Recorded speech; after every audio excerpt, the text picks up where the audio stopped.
तो hey guys स्वागत कर आज न्यू ब्लॉग को। तो बर्तमान मुझे बाहर जी भंजनगर बर्तमान परिया मार्केट को। तो भाई जाइए आस्का। तो हम आपण आगे वीडियो स्टार्ट करवा चलन देखिए। मु आज सकाल जल्दी उठी जाइए कहीं काम थिला तो गाड़ी स्टार्ट कर बाहरी जाइए माँ बड़लाल को दर्शन कर देती।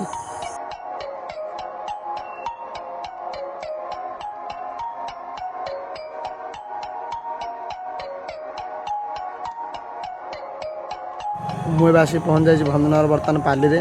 तो मुझे कौन कौन किना किणी कर चलते आपण देखिए।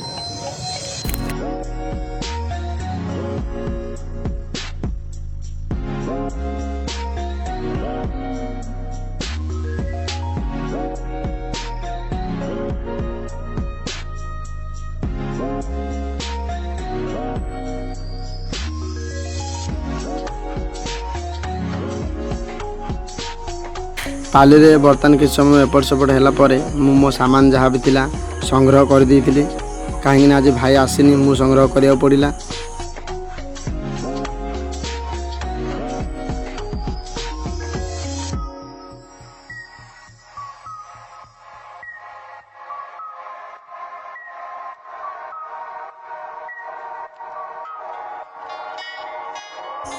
तो सकाळु जलिया कर नथली तो बर्तमान जलिया करिया पे आसी जाइछि।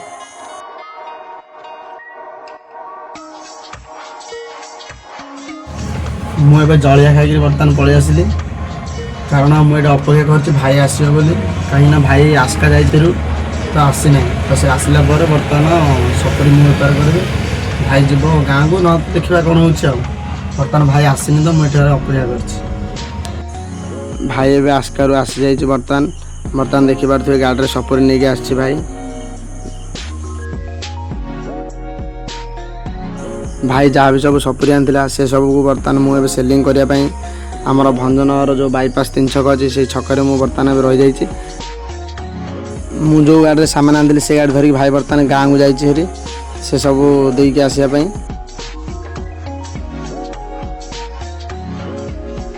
तो देखु तो टाइम आसी 12:45 हो जाता। तो भाई मो घर किसी पार्सल आनी खायापी तो मुझे सब किसी खाई थी।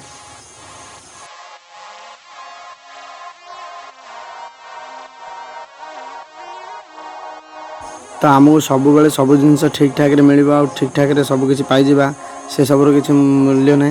तो से आम केत केमी आडजस्ट कर चलवाटा निहाती दरकार।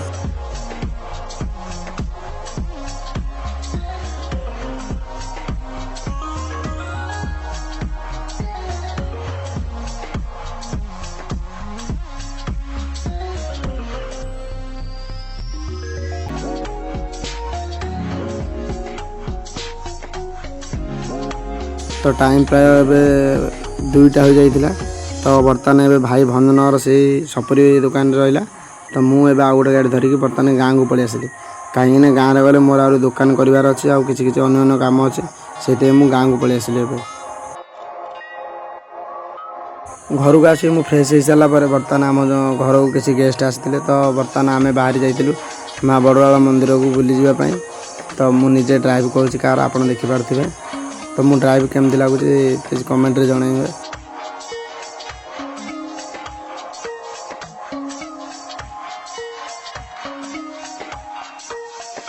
फाइनली आसिक आम माँ बड़लाल मंदिर पीठ रे पहुँची जाइछु।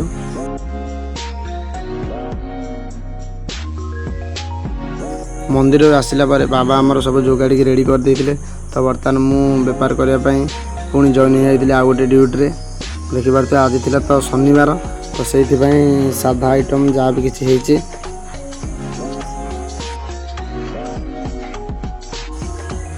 तो खाइबा कस्टमर माने आसी जाइए बर्तमान देखिपे।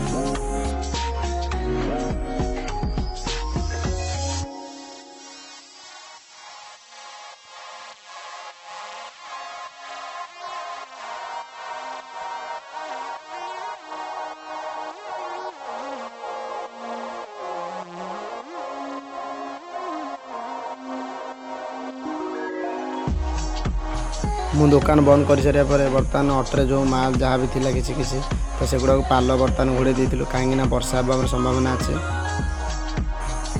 ତ ଆପଣମାନଙ୍କୁ ଆଜିର ଭିଡ଼ିଓଟି ମୋର କେମିତି ଲାଗିଲା ଆପଣ କମେଣ୍ଟ ମାଧ୍ୟମରେ ନିଶ୍ଚୟ ଜଣାଇବେ। ଆଉ ଯଦି ଚ୍ୟାନେଲକୁ ନୂଆ କରିଥାନ୍ତି ତାହେଲେ ଚ୍ୟାନେଲକୁ ସବସ୍କ୍ରାଇବ୍ କରିବେ।